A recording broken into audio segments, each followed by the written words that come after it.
저는 오늘 여러분과 함께 해본 이 말씀 가지고 훈련의 복 33번째 시간으로 나실인 구별이죠. 구별. 지난주는 구별을 해야 되는데 사람을 구별해야 된다고 그랬습니다. 딱 사람을 보면 잘나고 못나고를 보는 게 아니라 저분이 예수를 믿는가 믿지 않는가를 구별하라고 그랬습니다.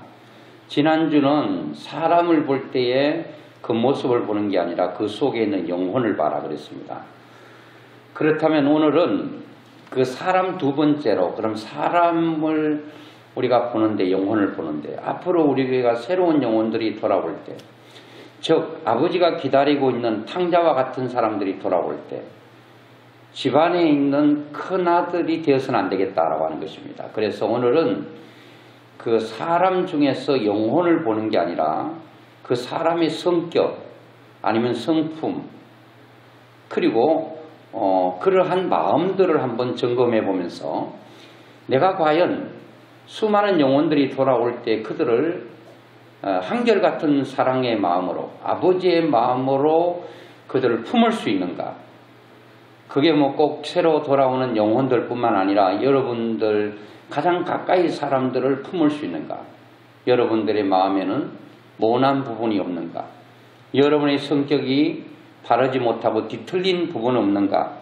그거를 오늘 성경에 나와 있는, 본문에 나와 있는 큰 아들을 통해서 나를 한번 대비시켜보고 나는 과연 어떤가를 한번 점검해 보면서 은혜를 받기를 원하는데요. 어떤 이들은 큰 아들을 가리켜서 집안의 탕자라고 불리기도 합니다. 집안의 탕자, 큰아들, 집 밖의 탕자, 둘째 아들, 이렇게 구분하기도 하는데 제가 볼 때는 진짜 큰아들이 꼭 탕자이기만 하겠는가. 물론 그런 부분들도 없잖아 있습니다만은 큰아들이 꼭 아버지 앞에 탕자라 하면은 자기 멋대로 사는 사람을 탕자라고 그러지 않습니까? 그런데 오늘 본문에 나와 있는 큰아들이 진짜 집안의 탕자로서의 삶만 살았는가? 저는 그렇다고 보지는 않습니다. 우리가 잘한 부분들은 인정해야 됩니다. 저는 이 큰아들이 참 성실한 사람이었다. 또 아버지의 말을 참 잘 들었던 사람이다. 물론 큰아들의 고백 속에서 그런 것이 나와 있습니다. 물론 사람들은 자기를 자화자찬하기도 하죠. 그러나 이 말이 틀린 말 같지는 않습니다.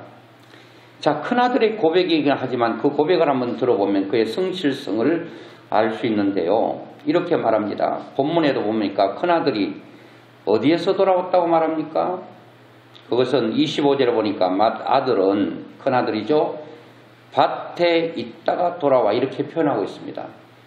큰아들은 지금 아침에 어디로 간가 하면은 뭐 자기 놀기 위해서 취미생활을 하려고 여가를 즐기기 위해서 다른 데 갔다 오는 길이 아니었습니다. 지금 큰아들은 아침에 아버지가 말씀을 하셨던 자원에서 갔던 그런 밭으로 갔습니다. 밭에 가서 놀았겠습니까? 밭에 가서 저는 열심히 일을 했다고 봅니다. 일을 하고 점심때 돌아온 것 같지는 않습니다. 이제 해가 니웃니웃하고 일을 더 이상 할 수 없을 그때까지 이 커다란 큰아들은 밭에 있었습니다. 우리는 하나를 보고 이 사람이 성실하다 딱 꼬집어 말할 수 없지만 이 아들은 어쨌든 지금 이 순간 밭에서 열심히 일하다가 돌아왔습니다.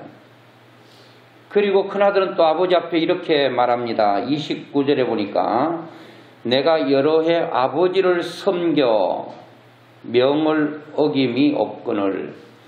이 큰아들은 아버지를 섬겼다고 표현합니다. 이것은 뭐 자기 자신의 고백일 수도 있겠지만 안 섬기고 섬겼다고 말했겠습니까?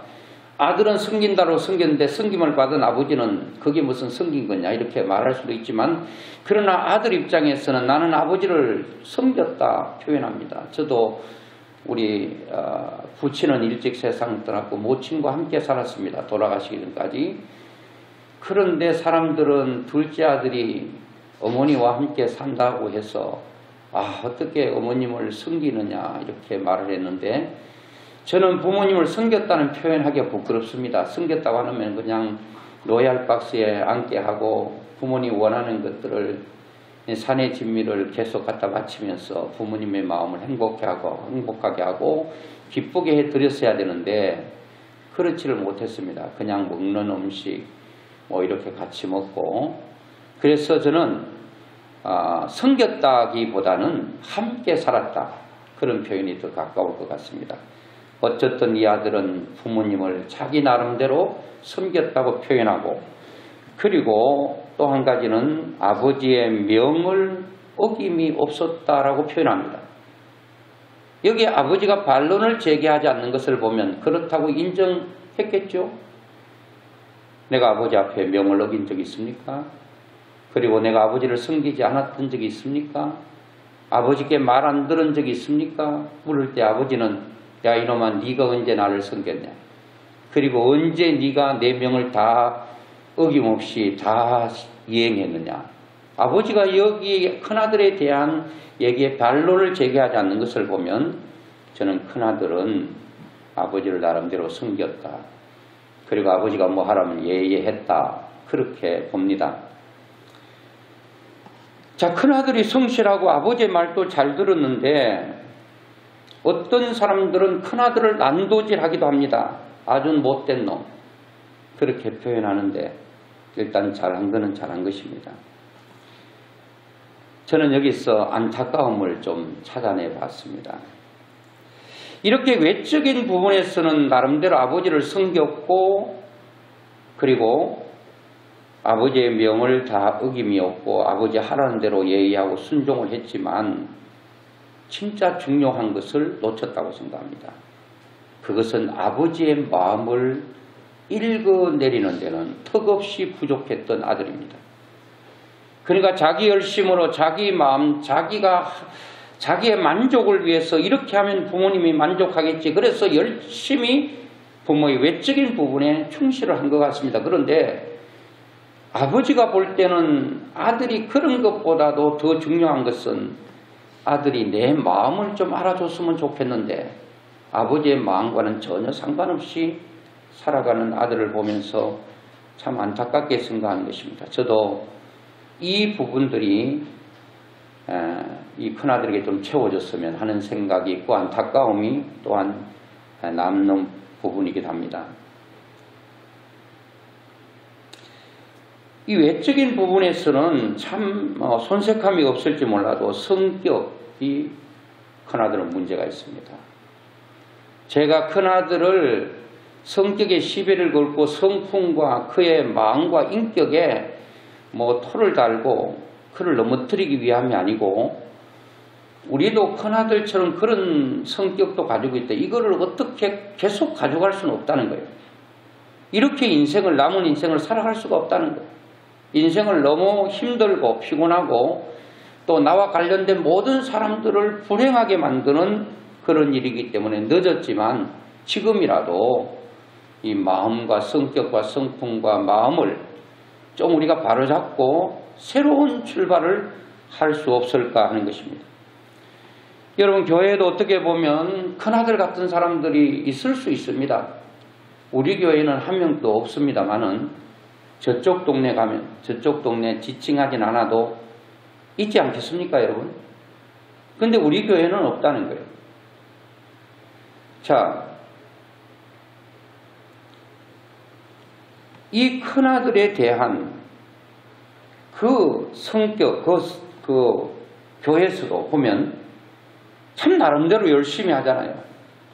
시간도 내고 몸으로 봉사하고 물질로 최선을 다하고 교회 이런 굳은 일 마다하지 않고 모든 일을 몸으로 받아내고 충성을 다하는 성도들 중에도 이런 일들이 큰아들과 같은 그런 일들이 있을 수가 있다라고 하는 것입니다. 그런 성격 문제 때문에 사람과 부딪히고 그것 때문에 나도 아프고 남도 아프게 하는 그런 일들도 있을 수 있죠. 나는 열심히 했으면 사람들이 인정해 주기를 바라는 건 아닌데 인정해 주기보다는 오히려 자꾸 못마땅하게 생각하고 눈에 거슬린다고 생각하면 마음이 참 상할 것입니다. 자, 누구에게나 큰아들 같은 그런 모난 성격을 가지고 있습니다. 뭐 저라고 해서 뭐 성격이 좋겠습니까? 저도 역시 그런 모난 부분이 많이 있습니다. 자, 그러면 제가 왜 큰아들이 성격이 문제가 있다고 제가 시비 아닌 시비를 걸고 문제를 제기하는가? 제 말이 아니고 성경의 본문에 다 나와 있습니다. 자, 크게 보면요, 여러분, 좋은 일에 내가 박수치고 축복할 수 없다면 내 성격에는 크게는 아니더라도 조금이라도 문제가 있다고 보는 게 맞습니다.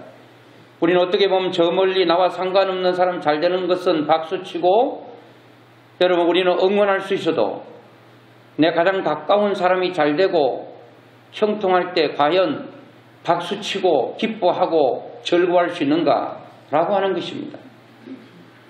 큰아들에게는 가장 가까운 가족, 아버지의 기쁨이 내 기쁨이고 내 동생의 기쁨이 내 기쁨이어야 되는데, 아버지의 기쁨과 내 기쁨은 불일치합니다. 동생이 좋을지는 몰라도 나는 싫은 것입니다. 여러분, 그래서 인생을 잘 될 때 딱 기뻐해 줄 수 있는 부류는 딱 두 사람입니다. 두 부류 외에는 절대로 잘 된 것을 얘기하면 안 됩니다. 첫째는 부모님입니다. 부모님은 자식이 열이든 백이든 잘 되면 어느 때든지 박수치고 기뻐하고 칭찬해주고 격려해주고 조화를 해줍니다. 자기의 성공보다 자녀의 성공을 더 기뻐합니다. 또 한 부류는 바로 교회 목사님들입니다. 목사님들은 성도가 잘 될 때 얼마나 기쁜지 모릅니다. 나는 비록 좋은 차가 아니어도 성도들이 좋은 차 샀다고 기도해달라 그러면 기쁨으로 축복하고 기도할 수 있습니다.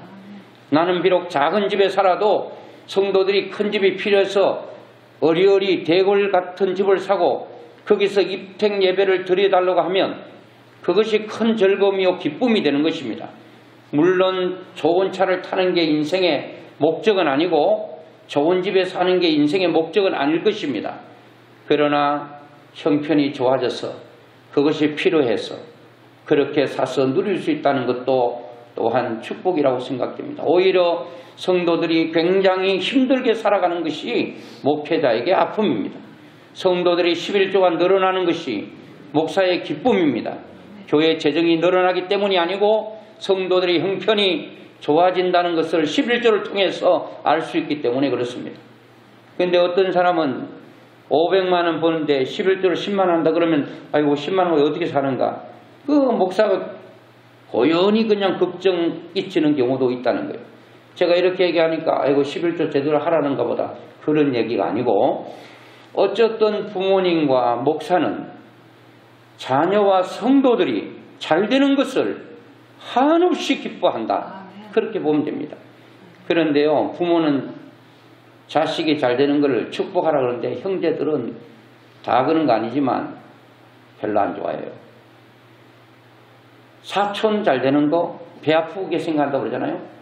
사촌이 뭐 좋은 차 사면 자기는 교통경찰관이 돼서 딱지 띈다 그런 말 있잖아요. 뭔가 싫어하는 거예요. 자, 그런데 이 큰아들은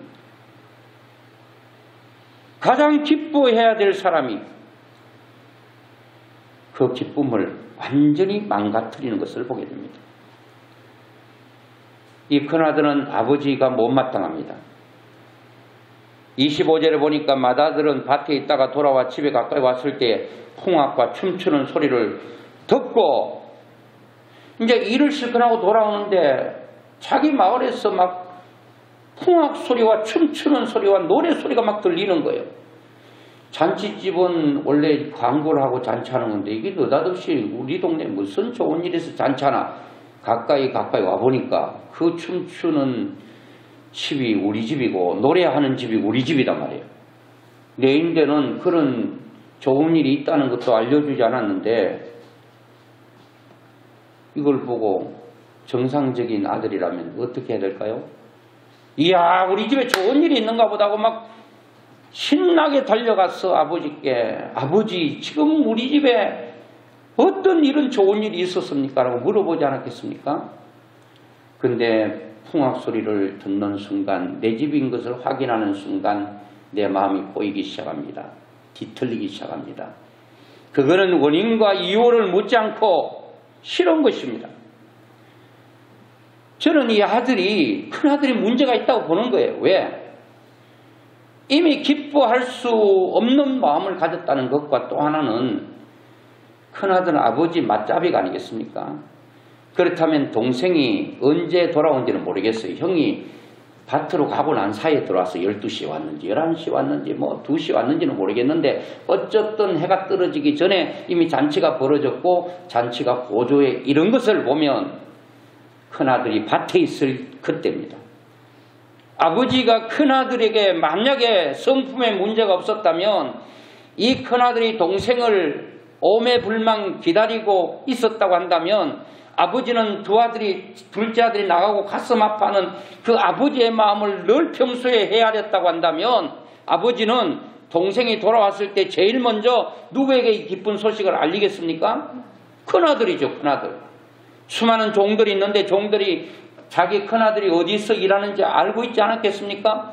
글로 바로 종들을 보내서 당신 동생이 그렇게 기다리는 동생이 찾아왔어요. 당신의 아버지가 그렇게 기다리는 동생이 왔어요. 빨리 아버지가 모셔오라고 했습니다. 모셔오지 않았겠습니까? 아버지는 큰아들을 부르지 않았습니다. 아버지는 생각했습니다. 이 좋은 날 큰아들이 오면 이 잔치는 완전히 엉망된다. 알고 있는 거예요.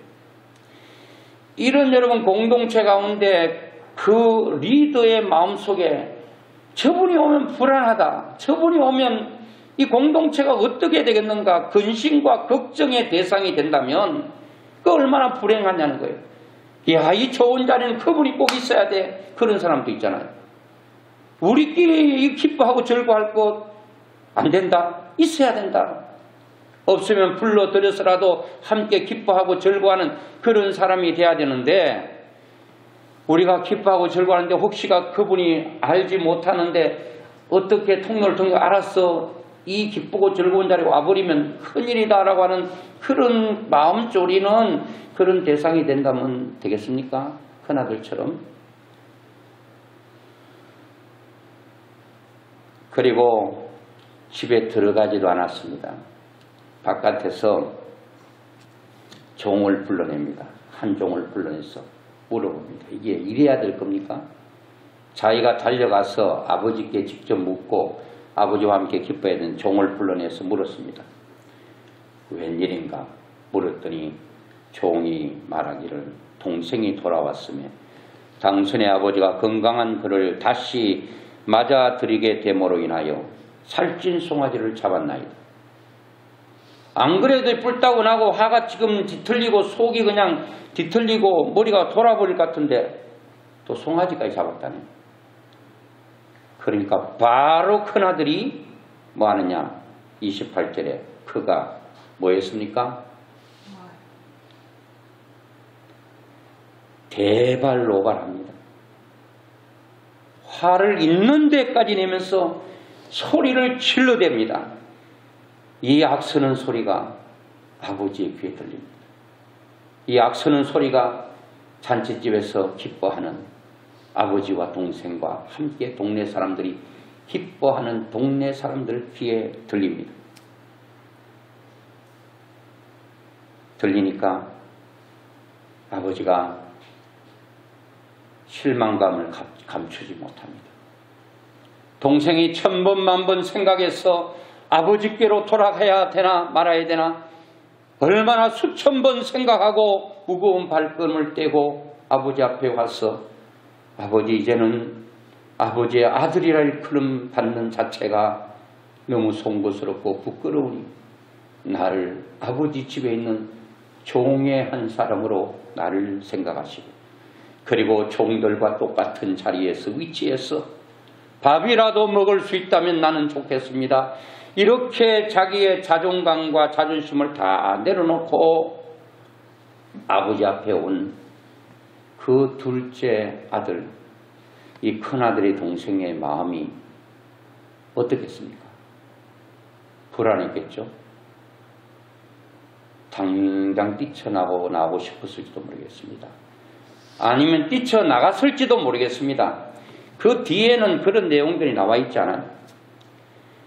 자, 이 사람은 아버지의 마음에 근심이 되었습니다.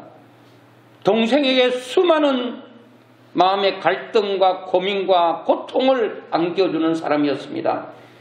그리고 모든 사람들, 하객들과 함께 기뻐해야 되는 공동체의 찬물을 끼얹는 이런 역할을 감당했다는 거예요. 감당도 아니지. 그런 아주 일들을 했다는 거예요.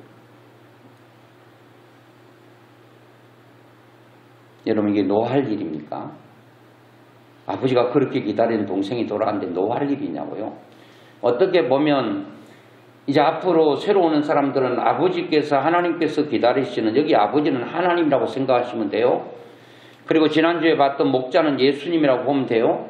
그리고 찾도록 인도하시는 분은 성령 하나님이라고 보시면 돼요.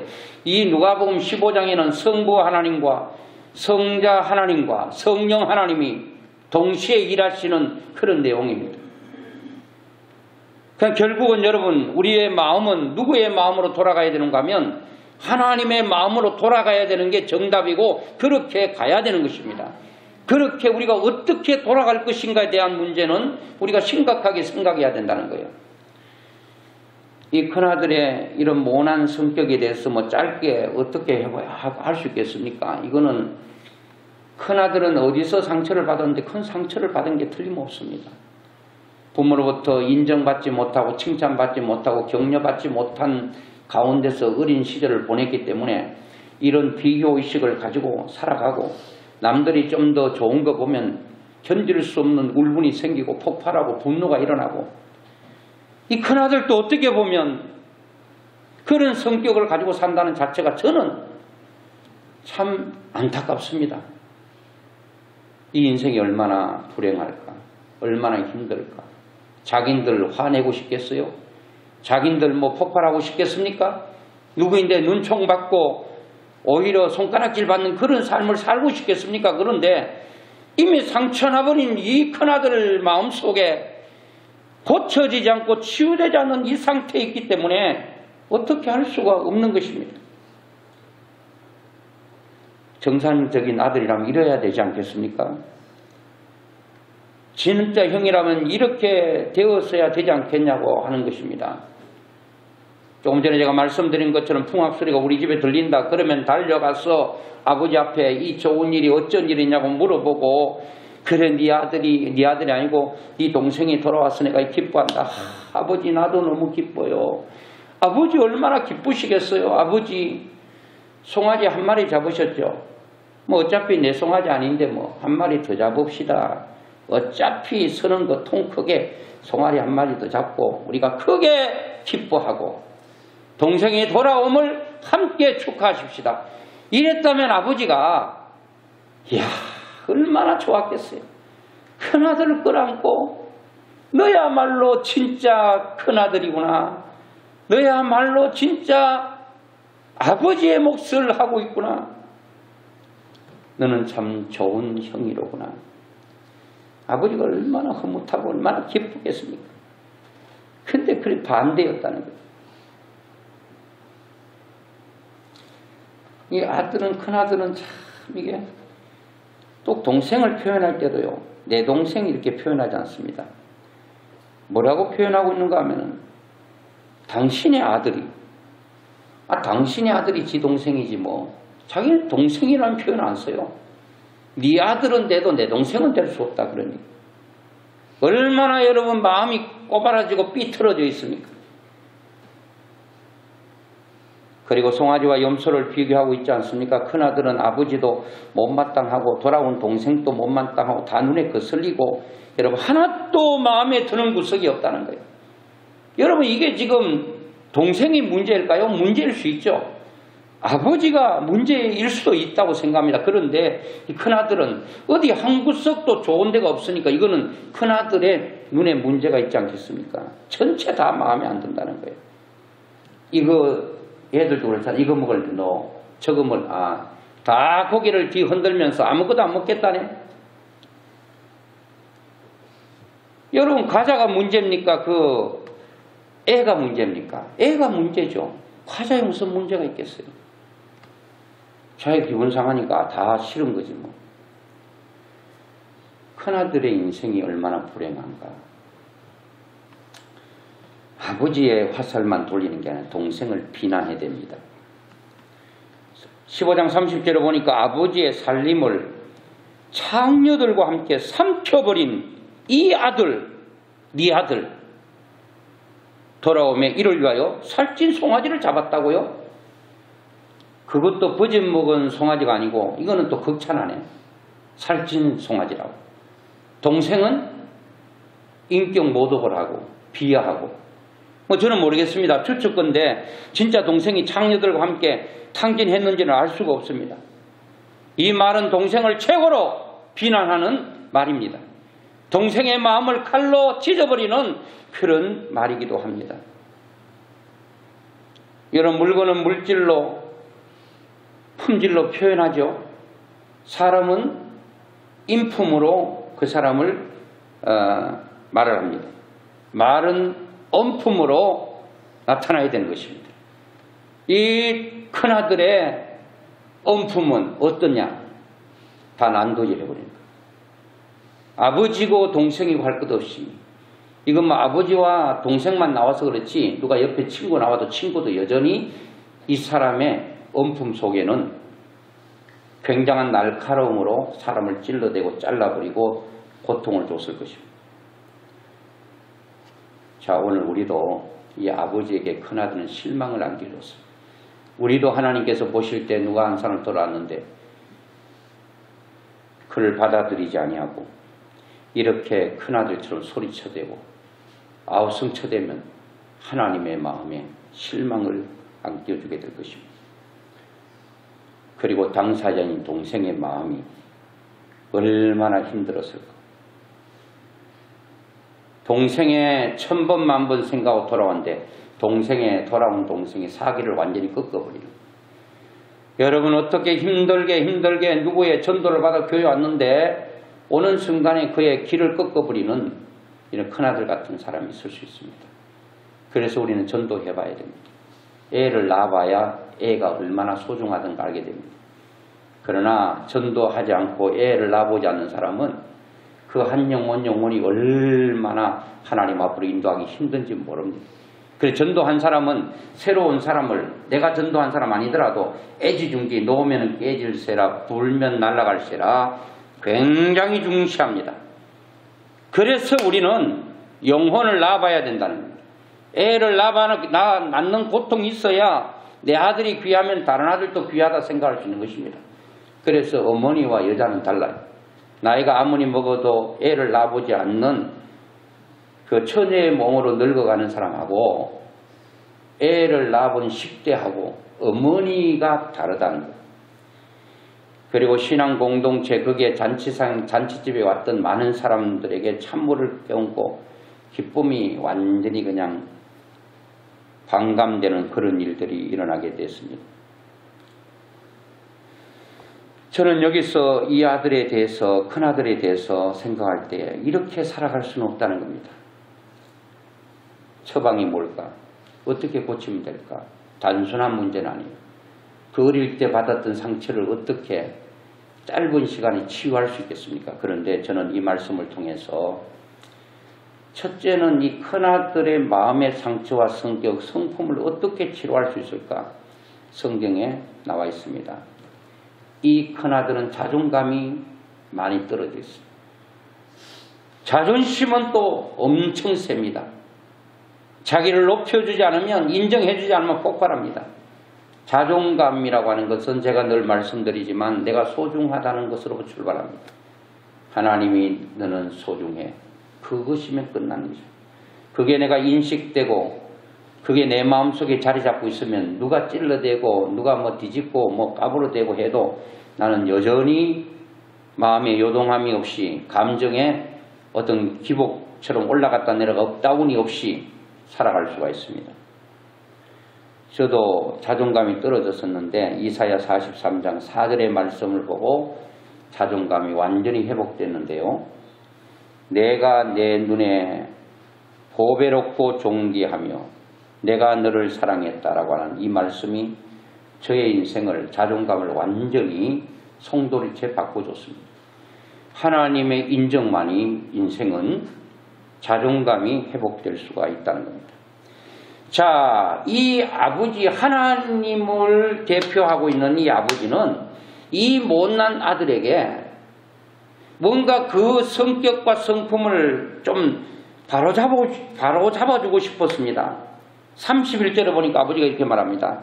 아버지가 이르되 예 너는 항상 나와 함께 있으니 내 끝이 다 네 끝이다. 자, 큰아들은 뭡니까? 송아지 새끼 운운하고 염소 새끼 한 마리 잡아주지 않는 것에 대해서 폭발하고 있습니다. 큰아들의 마인드는 염소 새끼에 인생을 걸고 있습니다. 송아지 한 마리에 인생을 걸고 있습니다. 그렇게 편협적이고 그리고 근시안적인 삶을 살다 보니까 눈앞에 보이는 것 그것만 보고 생각하다 보니까 마음이 뒤틀립니다. 아버지는 말합니다. 아들아, 너 지금 송아지 그거 뭐 부러워하냐? 그리고 염소 새끼 한 마리 안 잡아줬다고 그것 때문에 슬프냐? 사람은 참요 큰 걸 봐야 되는데 큰 거 못 보면 조그마한 가지고 마음이 상하는 거예요. 그래서 사실 우리는 뭐 조그마한 것도 신경을 써야 돼요. 사실 성도들은 말 한마디도 신경 써야 되고 내 행동 하나도 신경 써야 돼. 그런데 나는 신경을 쓰고 또 다른 사람이 또 이렇게 뭐 크게 나에게 뭐 아픔을 줘도 거기에 요동하지 말아야 돼요. 나는 아픔을 안 주려고 하고 누가 크게 줘도 나는 안 받으려고 하고 그래야 된다는 거예요. 그런데 아버지는 이 아들의 생각이 바뀌어지지 않으면, 사고가 바뀌어지지 않으면 그의 인생은 이렇게 가다가 불행하게 살다가 끝날 것이라고 하는 것은 너무나도 자명한 사실이기 때문에 아버지는 너무 안타까운 마음으로 아들아, 너가 말하는 염소 새끼 그게 뭐냐? 송아지 새끼 한 마리 그게 뭐냐? 동생을 한 마리 잡았다는 거. 너는 지금 나와 함께 있잖아. 그 아버지 안에 다 있잖아요. 아버지 안에 풍성함이 있잖아요. 아버지 앞에 아무리 풍성함이 있어도 나는 염소 새끼가 중요해요.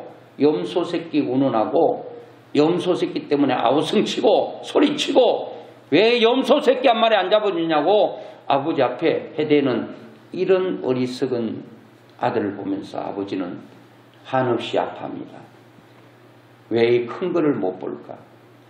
우리는 어떻게 보면 하나님께서 주실 영광스러운 세계 천국이 내 앞에 있는데도 천국 싫어요. 나는 염소 새끼가 중요하지 무슨 천국 뭐 그거 뭐 죽어서 뭐 있는지 없는지도 모르는데 뭐 이런 식으로 부모님께 해댈 수가 있다는 거예요. 하나님 앞에. 아버지는 권유해 봅니다. 아들아, 내 거 있잖아. 다 네 거야. 그리고 너 나와 함께 있잖아. 그거면 되지 않았니? 내 안에 풍성함이 있는데, 너가 원하는 모든 것들이 내 안에 있는데 너는 풍성함이 있는 내 안에 있잖아. 아무리 얘기해도 큰아들은 이해가 안 됩니다. 그럼 받아들여야 되잖아요. 아이고 아버지 내가 잘못 생각했네요. 생각이 짧았네요. 미안합니다. 아버지 용서하세요. 이래야 되잖아요. 들어오지가 않아. 귀가, 사람이 망하려면 귀부터 망한다고 그랬죠. 귀가 이미 듣는 귀가 망해버렸어요. 들리지가 않는 거예요. 그래서 우리의 막힌 귀를 뚫어달라 필요해야 됩니다. 귀가 뚫려져야, 그 좋은 말이 내 가슴으로 받아들여져야, 내 생각과 사고가 달라져야 그의 인생이 변하고 달라져요. 그때서야 비로소 우리는 나는 참 행복합니다. 하나님 한 분으로 나는 참 행복합니다. 이렇게 말할 수가 있다는 겁니다. 큰아들의 시선은 아버지의 시선과 달랐고, 아버지는 네가 바라보는 앞에 있는 것만 보지 말고 내가 바라보는 그런 시선으로 좀 바라볼 수 없겠냐고 계속적으로 아들을 권유합니다. 자, 오늘도 하나님께서는 우리에게 초본 우리의 마음 근시안적인 눈앞에 있는 코앞에 있는 그런 것들을 취하면 기뻐하고 놓치면 슬퍼하는 그렇게 앞에 있는 송아지 염소 새끼 한 마리 때문에 날마다 우리의 즐거움과 그런 여러분 괴로움이 함께 늘뛰기를 한다면 하나님은 우리에게 계속 아버지처럼 큰아들에게 권면하듯이 오늘 우리에게 그렇게 말합니다. 아들아 딸아 내가 있다. 너는 내 안에 있다.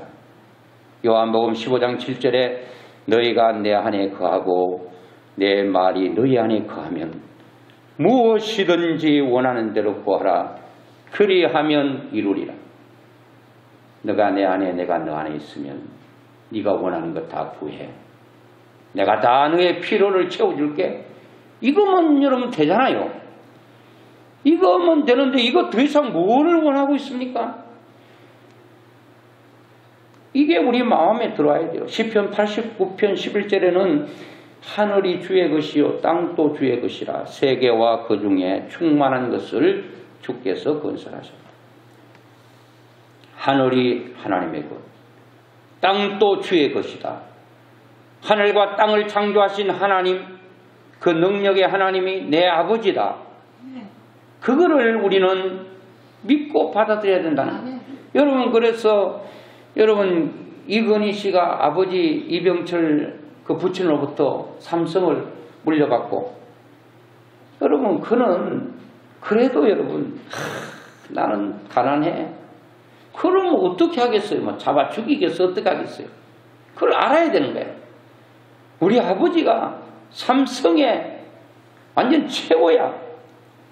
나는 부족한 게 없어. 다른 걸 몰라도 물질만큼은 부족함이 없어. 하나님 안에는 물질만 부족함이 없는 게 아니라 모든 것들이 부족함이 없어요.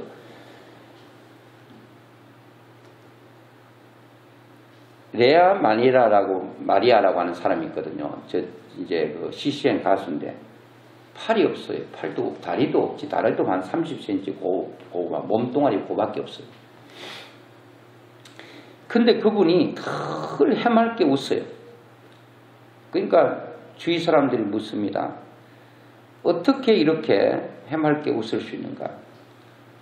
그 레나 마리아의 입에서 한마디로 말 하나님을 얘기합니다. 하나님 때문에 나는 웃을 수 있다는 거예요.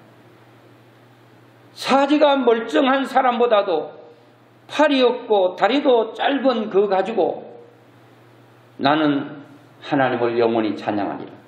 하나님이 나를 웃게 하시면 내가 웃는다. 괴로움. 그런데 여러분 외적인 조건을 따지고 보면 네 뿌이 치치는 어떻습니까? 몸뚱아리 하나 딱 있는 사람 봤죠? 세계를 다니면서 청소년들에게 힘을 주고 있습니다. 그 몸뚱아리가 수영도 하고 요 드럼도 치고 레아만이라는 그 발가락 거기에 걸어가지고 다 글씨 쓰고 또 뜨개질하고 세상에 이 가당치도 않는 얘기예요.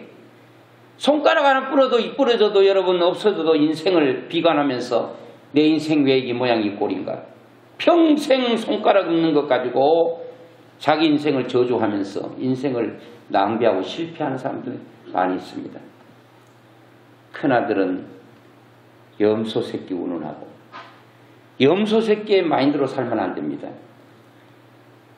바로 아버지의 마인드로 살아야 됩니다. 풍족함의 마인드로 살아야 됩니다. 그렇게 하면 우리가 치유가 될 수 있다. 그래서 아버지는 계속 그 아들의 마음을 그렇게 넓혀주고 너가 그것만 생각하면 너 있지 염소 새끼 참 그거 가짠치도 않다. 너가 지금 이 큰 엄청난 내 안에 있는 부여를 너가 누리기만 한다면 너가 그걸 느끼기만 한다면 너가 너의 사상 속에 너의 생각 속에 그것을 품고 있기만 하면 다 된다는 거예요. 그리고 이 아들이 고쳐지기를 원하는 아버지의 마음이 두 번째는 내가 늘 함께 있다. 내가 너와 동행하고 있다. 그래도 아버지는 큰아들을 내치지 않아요. 야, 이러면 안 되겠다. 이놈은 뭐 생각의 변화 있을 수가 없겠다. 그리고 이미 딱 잘라서 끝내버린 게 아니라 계속 권해보잖아요. 함께 있다고 얘기하고 너와 항상 동행하고 있다. 너를 인도해가고 있다. 내가 너를 품고 있다. 세상에 이 정도면 좀 뭔가 좀 치료도 될 만한데 28절에 보니까 그가 노하여 들어가고자 하지 아니하거늘 아버지가 나와서 계속 권해댑니다. 너가 내 안에 있고 그 말은 너와 내가 늘 함께 있어. 그리고 너 가는 길, 너 필요한 거 다 내가 알아서 해주는데 걱정하지 마라. 아들아, 크는 것 가지고 신경 쓰지 말아라. 호세아 11장 3절에 보니까 그러나 내가 에브라임에게 걸음을 가르치고 하나님은 오늘 참 모난 우리의 걸음을 가르치고 있어요. 어린아이가 엄마가 걸음을 가르치듯 그 걸음을 가르치면서 기뻐해요. 저도 애들 낳고 제일 먼저 하나님을 먼저 얘기하도록 하기 위해서 내가 녹음을 했어요. 하나님 쫙 해가지고 그때 카세트를 녹음해가지고 진석이 자는데 귀 몇 개 틀어놨어요. 그러니까 내가 없는 사이에 하나님 불렀는지 몰라도 어느 날 부르는데 엄마 하면 자는 거예요. 나는 이제 위로받지. 아이고 이 엄마 하기 전에 하나님 분명히 했을 거다. 이야, 그리고 애들이 뭐 돌이 되면 걷잖아요.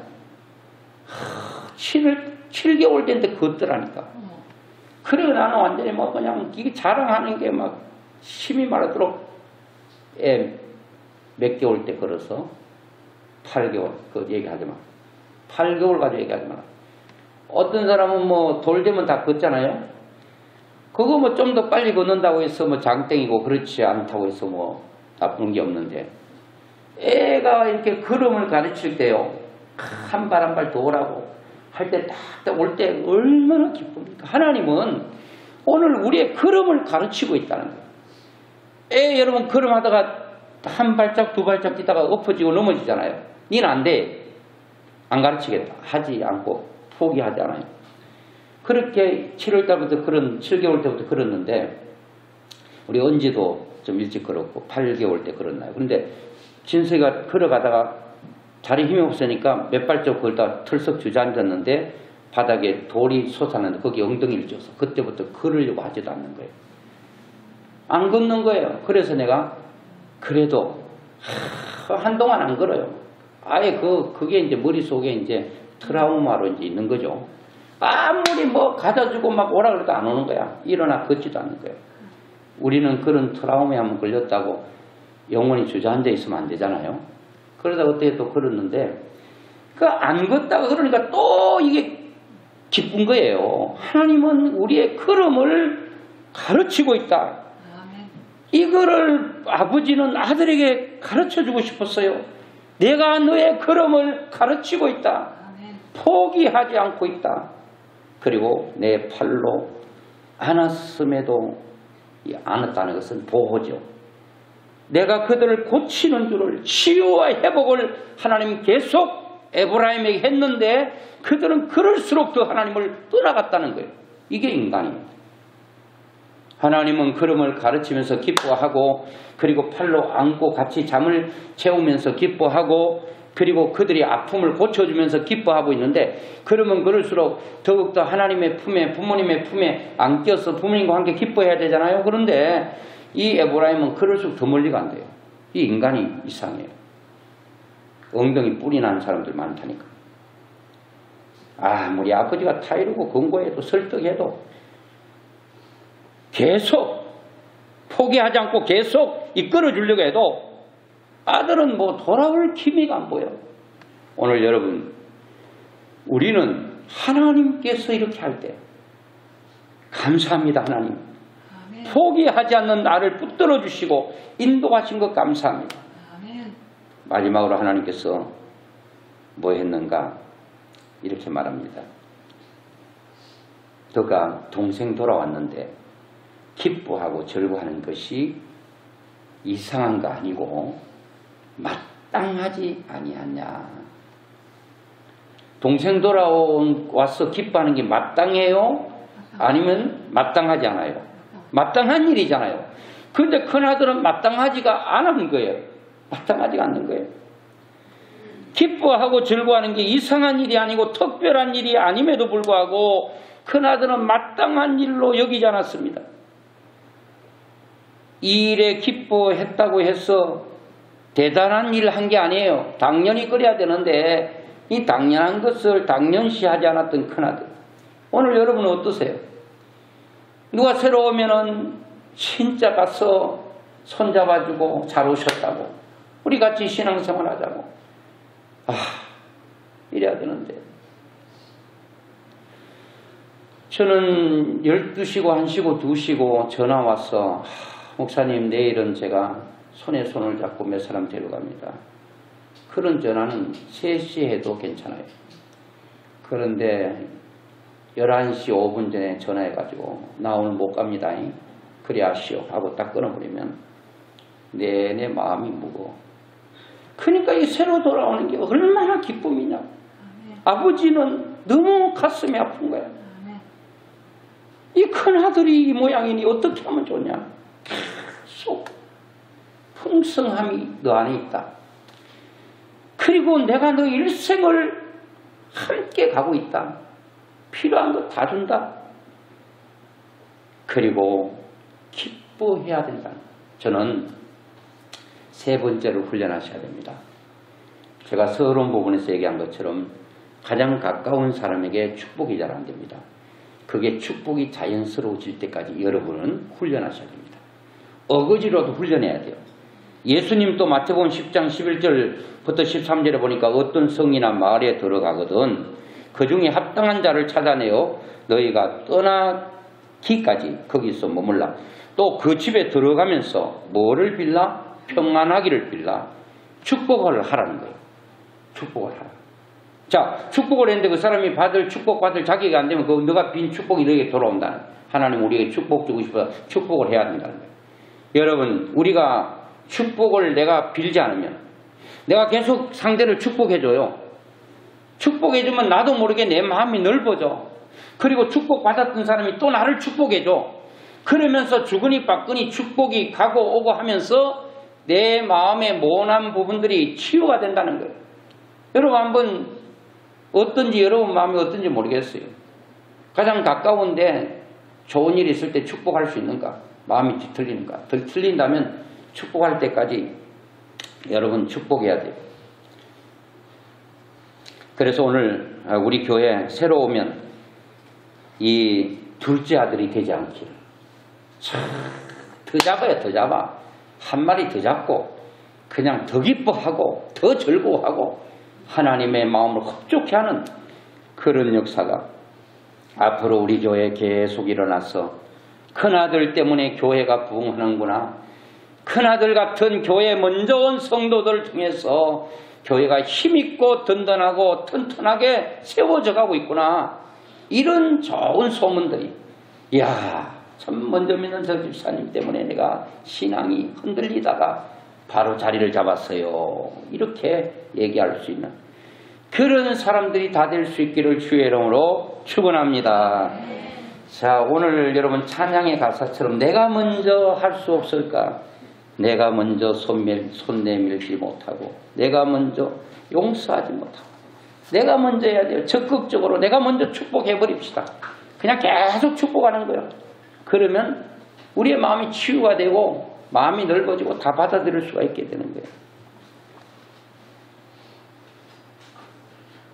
자, 드리겠습니다.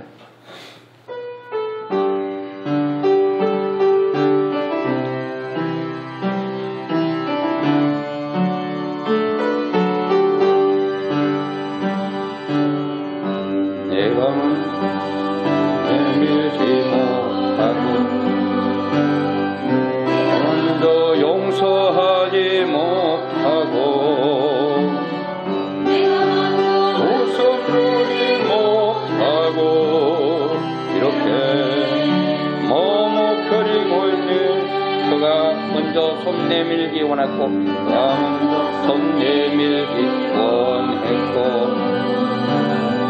그가 먼저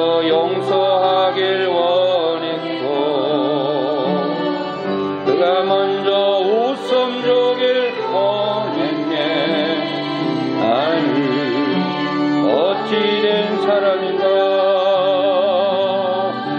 오 강도한 나의 입술이여. 오 나의 마음이 왜 나의 사랑을 말하면서 왜 나의 화해를 말하면서 왜 내가 먼저 져줄 수 없는가. 왜 내가 먼저 손해볼 수 없는가. 오늘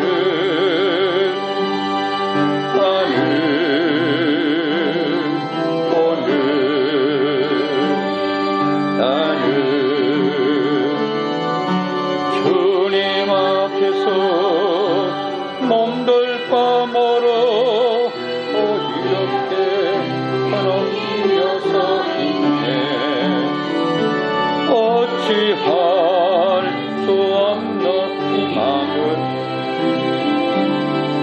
주님께 맡긴 채로 내가 먼저 섬겨주지 못하고 먼저 섬겨주지 못하고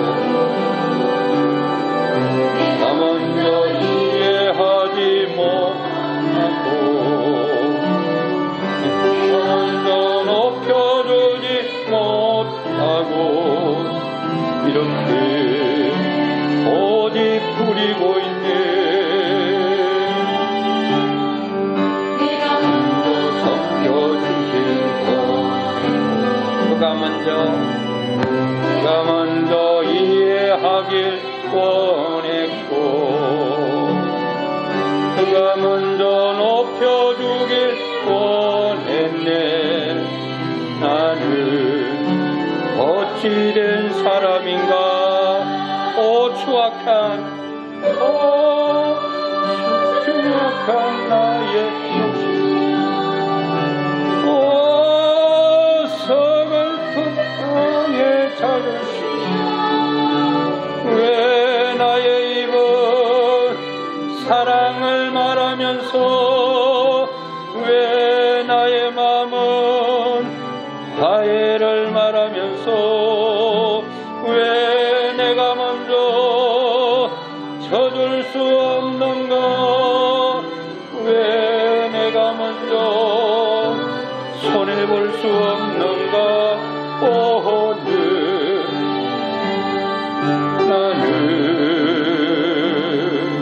오늘 나는